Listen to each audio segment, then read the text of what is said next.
या देवी सर्वभूतेषु शक्तिरूपेण संस्थिता नमः तस्यै नमो नमः। मित्रों, शक्ति की साधना और आराधना का विशेष समय यानी कि नवरात्रि आने वाला है। 17 अक्टूबर 2020 से शुरू हो रही है शारदीय नवरात्रि, जिनका बहुत विशेष महत्व है हमारे जीवन में। नवरात्रि के 9 दिनों में मां आदिशक्ति के 9 स्वरूपों का हम विधिवत पूजन करते हैं। साल 2020 में नवरात्रि कब आ रही है, कब कौन सी देवी का पूजन करना है, कलश स्थापना का मुहूर्त क्या है और दशहरा का शुभ मुहूर्त क्या है, ये सारी जानकारियां हम इस वीडियो में आपके लिए लेकर आए हैं। तो चलिए शुरू करते हैं। सबसे पहले बात करते हैं नवरात्रि कब से कब तक है। तो नवरात्रि शुरू हो रही है 17 अक्टूबर से और 25 अक्टूबर को है नवमी। तो चलिए अब डेट वाइज हम देखते जाते हैं नवदुर्गन के सारे डिटेल्स। तो सबसे पहले शुरू करते हैं 17 अक्टूबर से। 17 अक्टूबर को प्रतिपदा तिथि है। इस दिन मां शैलपुत्री का पूजन होगा और घट स्थापना होगी। मां शैलपुत्री मां दुर्गा के 9 स्वरूपों में से प्रथम स्वरूप है, जो चंद्रमा को दर्शाती हैं और इनका पूजन करने से चंद्रमा से संबंधित सभी दोष समाप्त होते हैं। वहीं पर अगर हम घट स्थापना की बात करें तो इस साल नवरात्रि की शुरुआत चित्रा नक्षत्र में हो रही है, जो शुभ नहीं है। देवी भागवत तत्व रुद्रायमल तंत्र की मान्यता ऐसी है कि नवरात्रि का आरंभ चित्रा नक्षत्र में हो तो धन का नाश होता है। चित्रा एवं वैधृति के शुरू के 3 अंश त्याग कर चौथे में घट स्थापना की जानी चाहिए। इन परिस्थितियों में घट स्थापना का जो समय है वो सुबह के 7:30 के बाद है। तो 7:30 से सुबह के 10:13 तक अच्छा मुहूर्त है। इसके अलावा अभिजीत मुहूर्त भी बहुत अच्छा माना जाता है घट स्थापना के लिए। तो वो सुबह के 11:44 से 12:29 तक का रहेगा। मित्रों, घट स्थापना में एक चीज का हमेशा आप ध्यान रखा कीजिए कि दिन के 1/3 हिस्से से पहले घट स्थापना की प्रक्रिया संपन्न कर लेनी चाहिए हमें।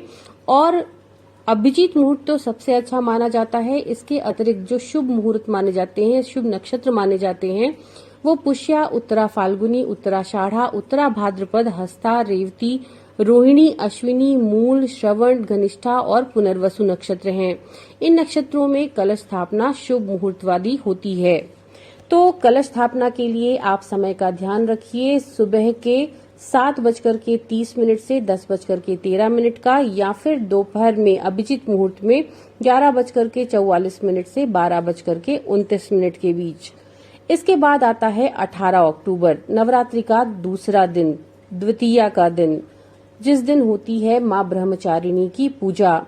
देवी ब्रह्मचारिणी मंगल ग्रह को नियंत्रित करने वाली मानी जाती हैं और इनके पूजन से मंगल के जो भी दुष्प्रभाव होते हैं वो समाप्त होते हैं। 19 अक्टूबर नवरात्रि का तीसरा दिन, मां चंद्रघंटा का पूजन होना है और मां चंद्रघंटा शुक्र ग्रह को नियंत्रित करती हैं, यानी शुक्र ग्रह से उत्पन्न होने वाले बुरे प्रभावों को हमारे जीवन से कम करती हैं। 20 अक्टूबर यानी नवरात्रि का चौथा दिन, मां कूष्मांडा का पूजन करना है। इस दिन मां कूष्मांडा सूर्य का मार्गदर्शन करती हैं, तो इनका पूजन करने से सूर्य जनित दुष्प्रभावों से हमें मुक्ति मिलती है। 21 अक्टूबर नवरात्रि का 5वां दिन, मां स्कंद माता का पूजन होगा, जो बुध ग्रह को नियंत्रित करती हैं, यानी बुध ग्रह के दुष्प्रभावों को दूर करती हैं। 22 अक्टूबर यानी नवरात्रि का 6वां दिन, मां कात्यायनी का पूजन करना है, जो बृहस्पति ग्रह को नियंत्रित करती हैं। देवी की पूजा से बृहस्पति के बुरे प्रभाव कम होते हैं और जिन लोगों के विवाह में बाधा है, देर हो रही है किसी कारण से, उन्हें मां कात्यायनी की विशेष पूजा जरूर करनी चाहिए।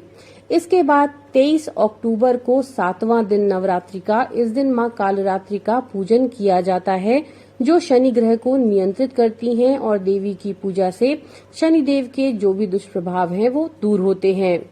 इसके बाद 24 अक्टूबर नवरात्रि का 8वां दिन, मां महागौरी का पूजन इस दिन करना होता है, जो राहु ग्रह को नियंत्रित करती हैं, उसके दुष्प्रभावों को दूर करती हैं।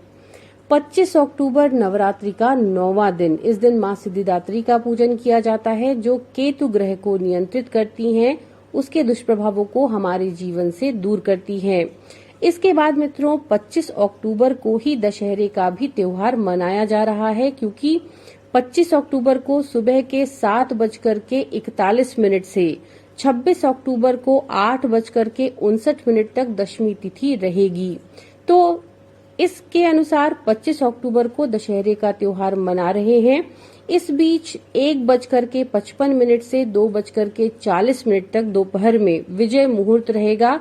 अपराह्न पूजा का जो समय है वो 1:11 से 3:24 तक का होगा।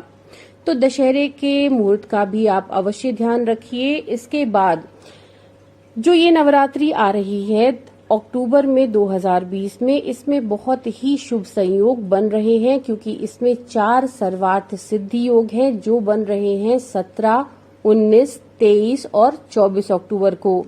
इसके अलावा सिद्धि महायोग 28 और 24 अक्टूबर को है, जबकि 17, 21, 25 अक्टूबर को अमृत योग है। वहीं सूर्य व बुध की युति से बनने वाला बुधादित्य योग 18 अक्टूबर को है। 19 अक्टूबर को आयुष्मान योग है, 20 अक्टूबर को सौभाग्य योग है और 21 अक्टूबर यानी जिस दिन ललिता पंचमी है बुधवार को शोभन योग का दुर्लभ संयोग बुधवार के साथ बन रहा है। तो मित्रों इस नवरात्रि में बहुत अच्छे संयोग बन रहे हैं, तो माता रानी का पूरे विधि विधान के साथ पूजन कीजिए, उनसे खूब सारा आशीर्वाद प्राप्त कीजिए। नवरात्रि से जुड़ी हुई बहुत सारी जानकारियां इस चैनल में पहले से हैं, तो उनको देखने के लिए आप डिस्क्रिप्शन में दिए गए हमारे लिंक में जाकर के सारी जानकारियां पा सकते हैं। हम आशा करते हैं ये जानकारी आपके लिए उपयोगी होगी। नमो नारायण।